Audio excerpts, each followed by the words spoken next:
നിങ്ങൾക്ക് എല്ലാവർക്കും ഒരുപാട് സ്നേഹത്തോടെ എൻ്റെ പുതിയൊരു വീഡിയോയിലേക്ക് സ്വാഗതം. ഇനി ഞാൻ നിങ്ങൾക്ക് വേണ്ടി തയ്യാറാക്കാൻ പോകുന്നത് എന്താണെന്നറിയാമോ? നമുക്ക് പെട്ടെന്ന് ബ്രേക്ക്ഫാസ്റ്റ് ഒന്നും രാവിലെ ഉണ്ടാക്കാൻ സമയമില്ല. പ്രത്യേകിച്ച് ജോലിക്ക് പോകുന്നവർക്കൊക്കെ ആണെങ്കിൽ പെട്ടെന്ന് ബ്രേക്ക്ഫാസ്റ്റ് റെഡിയാക്കാനായാലും കുട്ടികൾക്ക് സ്കൂളിൽ കൊടുത്തുവിടാനായാലും വൈകുന്നേരം സ്കൂളിൽ വിട്ട് വരുമ്പോൾ കുട്ടികൾക്ക് കൊടുക്കാനായാലും കുട്ടികളെ ഇഷ്ടത്തോടെ കഴിക്കുന്ന ഒരു പലഹാരമാണ്. ഇതിന് ദോശയെന്നോ പാൻ കേക്കെന്നോ ക്രേപ്പെന്നോ എന്ത് വേണമെന്നുണ്ടെങ്കിലും പറയാം. ഇത് നമുക്ക് 3 രീതിയിൽ വേണമെന്നുണ്ടെന്നുണ്ടെങ്കിൽ ഉണ്ടാക്കാം കേട്ടോ. മൈദ മാത്രം വെച്ചിട്ടും മൈദയും ഗോതമ്പ് പൊടിയും കൂടെ മിക്സ് ചെയ്തിട്ടും ഗോതമ്പ് പൊടി മാത്രം കൊണ്ടിട്ടും. ഇപ്പം ഞാൻ എടുത്തിരിക്കുന്നത് 1/2 കപ്പ് മൈദയും 1/2 കപ്പ് ഗോതമ്പ് പൊടിയും പിന്നെ അതിലേക്ക് ചേർത്തത് 1 ടേബിൾ സ്പൂൺ പഞ്ചസാരയും 1/4 ടീസ്പൂണിൻ്റെ താഴെ മഞ്ഞൾപ്പൊടിയും 1/4 ടീസ്പൂണിൻ്റെ താഴെ ഉപ്പുമാണ്.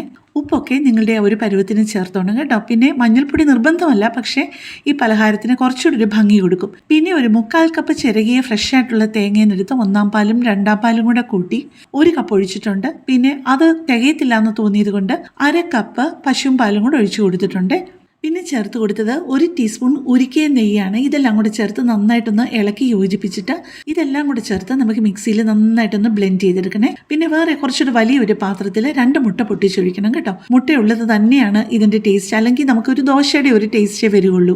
വലിയ വ്യത്യാസമൊന്നും വരത്തില്ലല്ലോ. മുട്ടയ്ക്കൊപ്പവും 1 ടേബിൾ സ്പൂൺ പഞ്ചസാര ഇട്ടിട്ടുണ്ട്. വേണമെന്നുണ്ടെങ്കിൽ നിങ്ങൾക്ക് ഒരു 3-4 ടേബിൾ സ്പൂൺ ഇടാവുന്നതേ ഉള്ളൂ കേട്ടോ. നല്ല മധുരം വേണമെന്നുണ്ടെന്നുണ്ടെങ്കിൽ.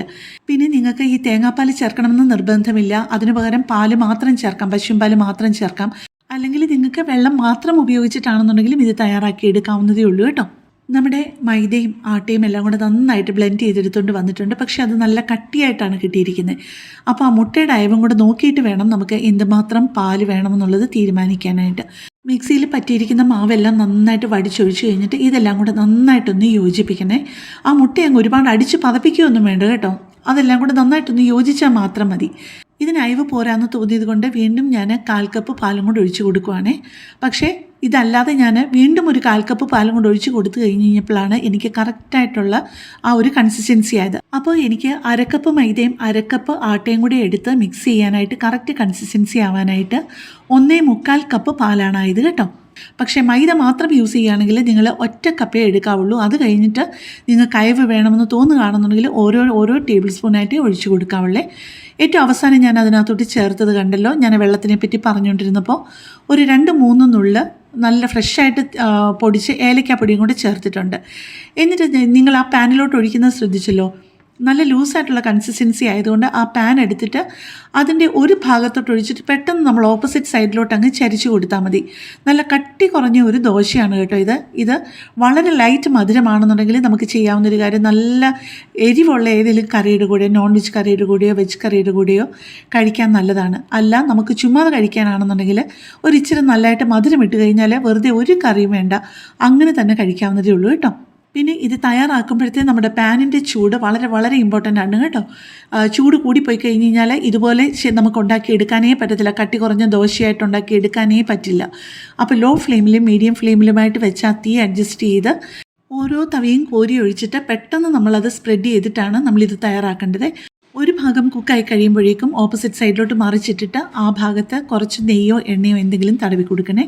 പിന്നെ നമ്മൾ ആദ്യം ഒഴിച്ച ഒരു നെയ്യ് ഉരുക്കിയതുണ്ടല്ലോ, അതിന് പകരമാണെന്നുണ്ടെങ്കിലും എണ്ണ ചേർക്കാവുന്നതേ ഉള്ളൂ കേട്ടോ. പിന്നെ നമ്മൾ തിരിച്ചിട്ട് കഴിഞ്ഞിട്ട് പെതുക്കി അതുകൊണ്ട് ആ ഒരു സ്പാച്ചുല കൊണ്ടൊന്ന് അമർത്തി കൊടുക്കുമ്പോഴാണ് അതിൻ്റെ മുകളിൽ ആ കൊച്ചു കൊച്ചു കുമ്പളകൾ ഇങ്ങനെ പുള്ളി ഇങ്ങനെ വരുന്നത്. എന്ത് ഭംഗിയായിരിക്കുന്നല്ലേ കാണാനായിട്ട്. ഇത് നിങ്ങൾ ഒരു പ്രാവശ്യമെങ്കിലും ട്രൈ ചെയ്യാതിരിക്കില്ല കേട്ടോ. അതുപോലെ എൻ്റെ ഈ ചാനൽ ആദ്യമായിട്ട് കാണുകയാണെങ്കിൽ എൻ്റെ ചാനലിന് സബ്സ്ക്രൈബ് ചെയ്യുകയും തൊട്ടടുത്ത് കാണുന്ന ബെല്ലൈക്കൺ പ്രസ് ചെയ്തിട്ട് അപ്പോൾ വരുന്ന ഓൾ എന്നുള്ള ഓപ്ഷനും കൂടെ പ്രസ് ചെയ്യുകയാണെന്നുണ്ടെങ്കിൽ ഞാൻ ഏത് വീഡിയോ അപ്ലോഡ് ചെയ്താലും നിങ്ങൾക്ക് ഉടനെ തന്നെ അതിൻ്റെ നോട്ടിഫിക്കേഷൻ കിട്ടുകയും ചെയ്യും കേട്ടോ. ഒരുപാട് നല്ല നല്ല റെസിപ്പികളുണ്ട് എൻ്റെ ചാനലിൽ, അപ്പോൾ നോക്കാൻ മറക്കല്ലേ. എന്ത് ഭംഗിയായിരിക്കുന്നല്ലേ കാണാനായിട്ട്. ഇത് നല്ല സോഫ്റ്റ് ആയിട്ടുള്ളൊരു പലഹാരമാണ് കേട്ടോ. ഇതൊരു പ്രാവശ്യം ഉണ്ടാക്കിയാൽ വീണ്ടും വീണ്ടും കുട്ടികൾ ഇതുണ്ടാക്കാനായിട്ട് പറയുന്നുള്ളൂ, യാതൊരു സംശയമില്ല. നിങ്ങൾ കറി കൂട്ടിയാണ് കഴിക്കുന്നതെന്നുണ്ടെന്നുണ്ടെങ്കിൽ ഒരു 2 ടേബിൾ സ്പൂൺ പഞ്ചസാര കൂടുതൽ ഇടേണ്ട കാര്യമില്ല കേട്ടോ. പക്ഷേ കറി കൂട്ടാതാണെന്നുണ്ടെങ്കിൽ ഒരു 4-5 ടേബിൾ സ്പൂൺ മധുരം വേണ്ടി വരുമേ. അപ്പോൾ കൂടുതൽ നല്ലൊരു വീഡിയോയുമായിട്ട് നമുക്ക് നാളെ കാണാം. താങ്ക്